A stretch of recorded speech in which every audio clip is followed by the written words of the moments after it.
우리가 흔히 말하는 열사병은 뇌가 녹아버리는 거예요. 일사병이랑 달라요. 그래서 뇌경색, 심근경색 발생할 수 있는 것이고 빨리 체온 떨어뜨려야지 안 그러면 길어질수록 심해지는 겁니다. 의식이 없다고 이상하면 가슴 압박도 잘못하면 안 되거든요. 이걸로 죽을 수가 있는 거예요. 저는 응급학과 의사로서 살아보면서 일단은 절대로 하지 마셔야 될 게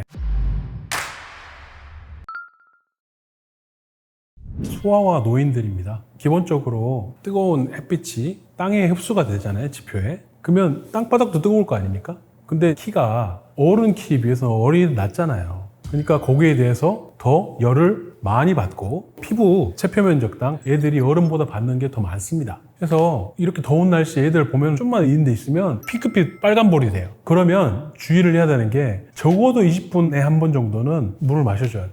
탈수 예방을 위해서. 고령 인구도 마찬가지입니다. 그리고 이런 상황에서는 술 같은 걸 드시잖아요. 술이 몸에 수분을 뺐습니다. 그러니까 물이 더 많이 필요해요. 수분 섭취를 많이 해줘야 되는 거예요. 아이스 아메리카노는 카페인은 들었잖아요. 카페인에 뭐 이렇게 감수성이 있는 분들이면 문제가 되겠지만 그런 부분은 문제가 아닌 거고, 커피를 많이 마시면 배뇨작용에 분명히 영향이 있거든요. 저는 이것보다는 탄산음료 있잖아요. 탄산음료가 결국에는 더 목을 마르게 만듭니다. 그것 때문에 이제 실질적으로는 갈증이 더 심화되는 경우가 있기 때문에 콜라를 드신다든지 스프라이트나 이런 거 드시잖아요. 그러면 더 갈증을 느끼게 됩니다. 7월에서 8월. 근데 이제 요즘에는 이게 워낙 폭염 기간이 길어져가지고 올해 보니까 5월 말도 들어가는 것 같아요. 그래서 통상적으로 6월에서 9월까지는 들어갑니다. 요즘에는 자외선 농도도 너무 심해지는 것 같고요. 도수가 너무 높고 그런 부분 때문에 열섬 현상도 더 심해지고 사회 안에서 이제 그런 부분 때문에 취약한 인구들을 위한 고려하는 부분이 있어야 되고, 그래서 지금 다 우리가 경험하고 있는 게 횡단보도 건널 때 이 가림막, 천막 쳐주시고 어떨 때는 분무도 해주시잖아요. 그런 부분들이 온열 질환을 완화시키거나 예방하기 위한 그런 조치들이죠. 우리가 흔히 말하는 열사병은 의식이 없습니다. 환자가 이미 의식 잃어버린 정도로 오는 거거든요. 중심 체온이 거의 39도, 40도 되는 거고, 노인들한테 또 괜히 많이 오고. 근데 이런 게 햇빛 쫙쫙 내리쬐는 더운 환경이 생긴다기보다 뭔가 이렇게 크리에이트한데 기분 나쁘게 덥고 꿉꿉한 그런 데서 의식 소실로 이렇게 오는 경우, 그런 경우는 증상을 알긴 힘드니까 일단은 정보 수집을 하고 환자를 일단 봐가지고 이것저것 검사를 해보는 겁니다. 근육요소는 깨지지 않았는지. 왜냐하면 오래 쬐면 근육요소 깨지는 경우도 많거든요. 그래서 우리가 핵문건 융해중증이라고 말하는 이런 질병 상태가 되기도 합니다. 그거는 수액을 막 많이 맞아야 돼요. 많이 맞고 소변으로 빼줘야 되거든요. 그 깨진 근육요소들을. 일사병이라고 우리가 얘기하는 거는 흔히 말하는 더위 먹었다 말하는 그겁니다. 땀을 너무 많이 흘려가지고 전해질 빠지는 경우는 팔다리가 저린다고 오는 경우가 있어요.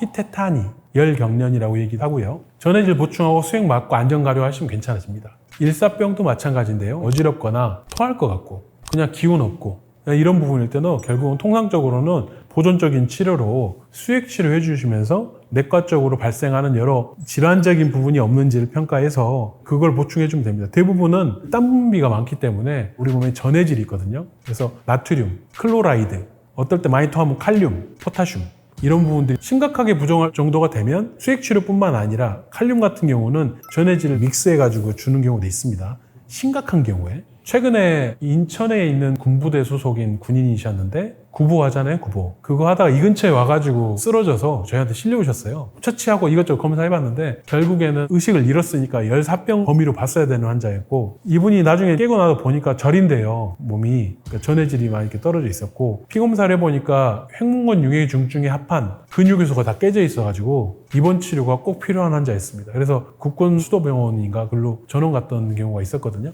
이렇게 대부분 그 정도 해당되면 입원하셔야 될 수도 있다. 더워서 영향 미치는 경우도 있고요. 탈수가 이제 심해지면서 우리 몸에 대사 반응이라는 게 있잖아요. 뭔가를 합성하기도 하고 분해하기도 하는데 근육이 분해가 돼버린 거지. 통상적으로 안 돼야 될 게. 그럼 우리 몸이 산성이 됩니다. 원래는 약산성이든 중성이어야 되거든요. 거기에 맞춰도록 몸을 바꿔줘야 돼요. 그거 자체로도 문제지만 2차적인 문제를 유발할 수 있는 게 우리 몸에 노폐물 같은 거를 거르는 기관들이 있거든요. 대표적인 게 콩팥입니다. 콩팥에서 걸러줘야 되는데 이게 분자가 양이 크면 안 걸러지는 경우도 있어요. 이렇게 그걸 막아가지고 문제가 되기도 하고, 그걸로 인해서 콩팥 관련된 신장 기능 수치가 올라가면 또 응급으로 투석해야 되는 경우가 발생하기도 합니다. 투석은 말 그대로 피를 기계로 돌려주는 거잖아요. 그러니까 그런 부분들은 위험하니까 핵문건 융해기중증은 되게 중요하게 봐야 되는 질환 중에 하나죠. 습도가 올라가니까 그런 거예요. 특히나 확 덥지 않기 때문에 아니 뭐 이건 뭐 엄청 더운 거 아니잖아 이렇게 생각을 하거든요. 근데 그런 와중에 중심 체온이 올라가고 있는 겁니다, 내가. 그러니까 그거를 안심하면 안 되는 거예요. 그게 제일 위험해. 아예 너무 더우면 아이 뜨거 가잖아요, 그늘로. 근데 그게 아니고 있을만 하네 이렇게 있는 거예요, 그냥. 근데 그러다 보면 어느 순간에 탈수되면서 중심 체온 올라가고 의식을 잃어버립니다. 노인들은 몸의 감각 센싱 수용기가 젊은 사람보다 둔합니다. 젊은 사람 같으면 아파 죽겠다고 뒹굴 정도의 그런 피검사 수치여도 노인들은 그냥 배 아파요 이러고 말아요. 약하게 호소해. 그래서 그런 부분들을 마스킹 될 수 있으니까 특별히 노인의학에서는 주의해야 되는 부분입니다. 열사병이면 의식이 없는 겁니다. 일사병이랑 달라요. 일사병이면은 의식이 있는 거지. 땀 많이 흘리고 저린다 그러면 이온 음료를 마시든 물을 마시든 일단은 전해질을 좀 보충을 해주고 서늘한 데서 쉬셔야지. 그래도 안 되면 병원 와서 수액 맞으면서 좀 검사해보고. 일사병 때도 횡문근 유해증증 올 수 있습니다. 근데 이제 열사병은 대부분 의식 저하가 기본적으로 코어 증상 중에 하나예요. 그러면서 열나고. 의식 없을 때 뭘 먹이잖아요. 그럼 위로 안 넘어갈 수도 있어요. 기도로 넘어가가지고 질식이 올 수 있거나 흡인성 폐렴이 오는 경우도 있습니다. 왜냐하면 물 자체가 와갖고 폐렴을 유발한다기보다는 질식이 오면 하게 되잖아요. 오육질로 넘어오는 게 기도로 넘어가. 그렇게 되면 흡인성 폐렴이 생기면 더 오래 입원해야 되는 상황이 벌어질 수가 있는 것이죠. 실제로 치료 중에 있는 건데 마라톤을 한다? 더운데 대부분 마라톤 하시는 분들 건강한 분들이잖아요. 그런 사람들 같은 경우에 의식도 있고 기운 없다 그러면 배스톱에다가 얼음 물 넣어갖고 담그고 나옵니다. 체온을 빨리 빼야 되니까.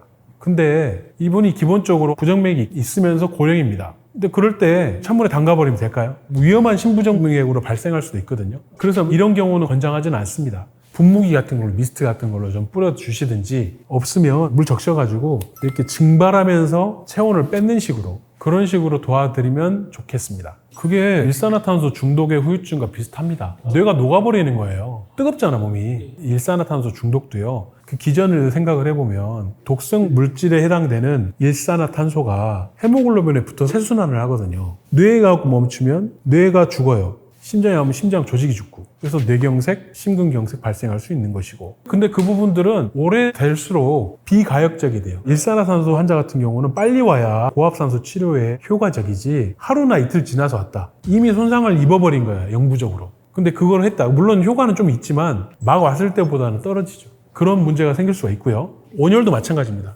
빨리 체온 떨어뜨려야지. 그래야 열로 인한 뇌 손상을 최소화하지. 안 그러면 길어질수록 심해지는 겁니다. 소아열성 경련 환자도 빨리 열 조절하고 경련 멈추도록 하는 게 그런 이유 때문에 그래요. 영구적인 손상을 막기 위해서. 그러니까 우리는 세포는 살고 죽고 하거든요. 이게 밸런스가 어느 게 더 심해져 버리냐 이런 차원의 문제인 건데 시간이 많이 지나면 회복력이 거의 없거나 떨어지는 거죠.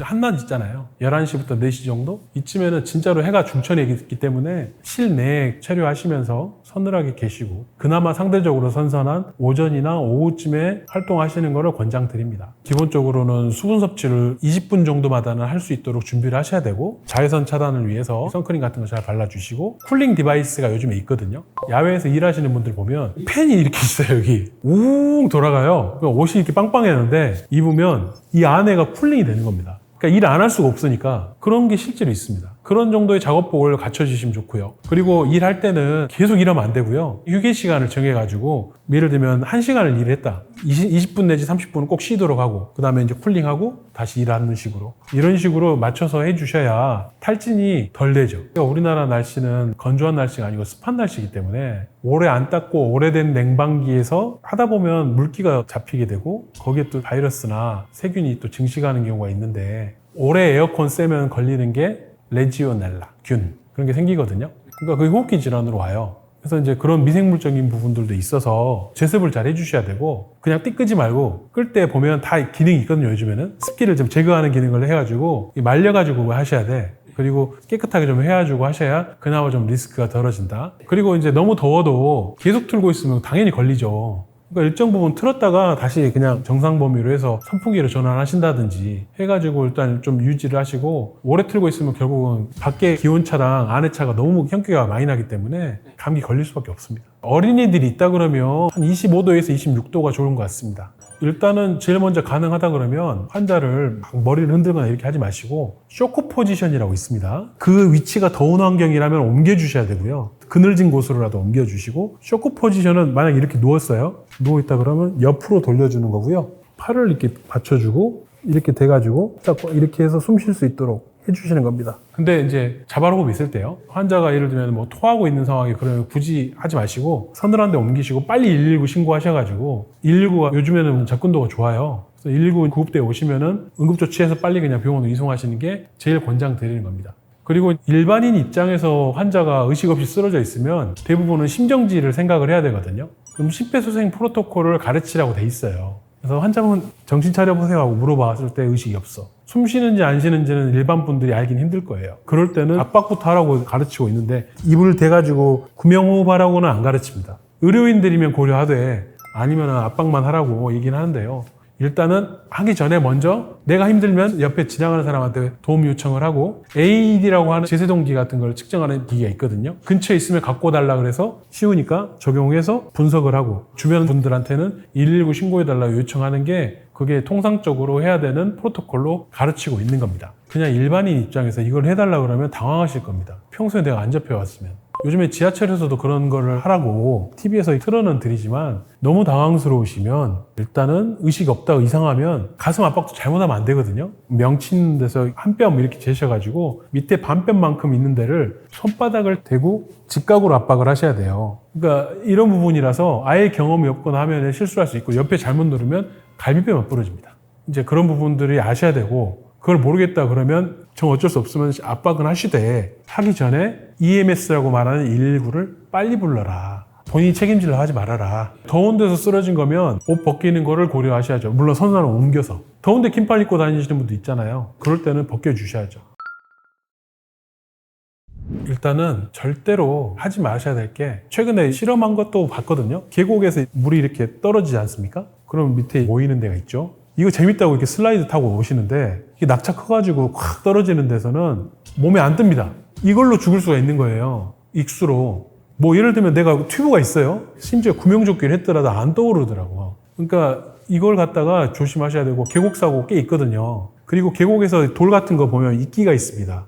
엄청 미끈미끈해. 그러니까 슬리퍼 신었다든지 혹은 뭐 맨발로 했을 때 잘못 디뎌서 또 빠질 수도 있거든요. 그래서 그런 부분들 되게 조심하고 특히 비 올 때는 근처도 가지 마시고 이건 최근에 있었던 일이죠. 익수예요, 익수. 물 불어가지고. 텍사스에서 지금 갑자기 폭우가 쏟아져가지고 100몇십 명이 돌아가셨잖아요. 이제 그런 건 아예 이례적인 경우긴 하지만 거기서 그 일은 쭉 있어 왔습니다, 역사에서. 미국 내에서도 충분히 대비가 안 됐다고 지금 회고가 되고 있는 그런 재난이었고 우리나라도 며칠 전에 전라남도에 여기 물 잠겼잖아요. 지대가 낮으니까. 그랬을 때 확 범람하는 거 감안해서는 안내를 미리 해주셔야 되고 상습 침수 지역을 예측을 해야 됩니다. 그리고 그럴 때는 이제 보트 타고 들어가서 구해갖고 와야 되니까 그런 부분들에 대한 대피시키는 아웃하는 그런 계획이 있어야 됩니다. 수박 담그는 괜찮죠, 당연히. 수박 담그고 그런 거는 괜찮습니다. 그거는, 그 시원하잖아요. 그러니까 흐르는 물에. 계곡에서 수박을 먹으라는 얘기는 아니고, 수박 담그시는 거 대부분 옅은 쫄쫄 흐르는 물에 이렇게 담가가지고 하시는 거는 괜찮은데, 의외로 얕아 보이는 계곡이 깊습니다. 의외로 얕아 보이는데 막상 가면 쭉 빠져요. 그런 부분들을 감안하셔서 놓으셔야 되고, 계곡을 무시했다가는 큰 코 다칩니다. 그런 식으로 따지면 재밌게 놀 게 없지 않냐고 하실지 모르겠는데 저는 응급학과 의사로서 살아보고 보면서 안전한 게 제일이라고 생각합니다. 요즘 시기에는 해파리가 진짜 많습니다. 이상기온 때문에 지금 참치가 원래 동해안에 안 오거든요.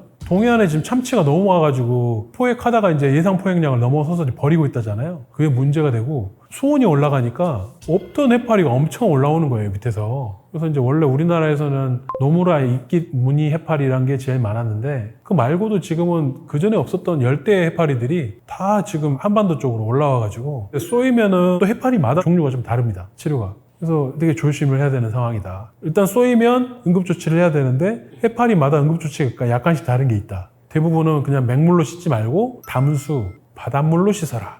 어떤 종류에 따라 가지고는 촉수를 차차차 독에 이렇게 뿌려가지고 몸에 들어오는데 이게 이제 알레르기 반응이 우리 몸에 일으키는 부분이 찬물 닿으면은 그냥 독소가 쫘자작 더 뿜어가지고 위험해지는 경우가 있어서 보통의 경우는 바닷물로 씻고 식초를 쓸지 말지는 그 종류에 따라 다릅니다. 환자분들이 다 잘 됐으면 좋겠는데 의사 권고를 안 듣는 분들이 있습니다. 답답합니다. 이 아이러니를 어떻게 말해야 될지 모르겠는데 저희가 컨트롤을 못합니다. 예를 들면 사지 멀쩡한 분인데 내가 가겠다고 난리치고 막 간호사한테 욕하고 때리고 발로 차고 던지고 그러면 어떻게 할 도리가 없습니다. 그렇잖아요. 최근에도 그런 분이 있었는데 심장이 문제가 있는 분이어서 심장이 문제가 있는 사람은 죽잖아요. 그럼 죽을 수도 있는 사람은 내보내면 되나요? 안 되나요? 가겠대요. 보호자도 동의 안 돼. 가면 안 된다고는 알지만 보호자가 못 이겨. 의료인들 욕해. 간호사를 함부로 막 때려. 간호사들은 그냥 자유퇴원 각서 받고 나한테 보내달라 그래. 근데 이분이 돌아가시면 법적 책임은 제가 집니다. 지금 현행법상 그렇습니다. 이런 환자분들도 필수과 의료인들을 위험하게 만드시는 분들입니다. 그러니까 본인들도 위험한데 본인들이 그렇게 행동해버림으로 인해서 진료받던 의사도 위험해집니다. 왜냐하면 나중에 가족들이 소송 걸 거거든요.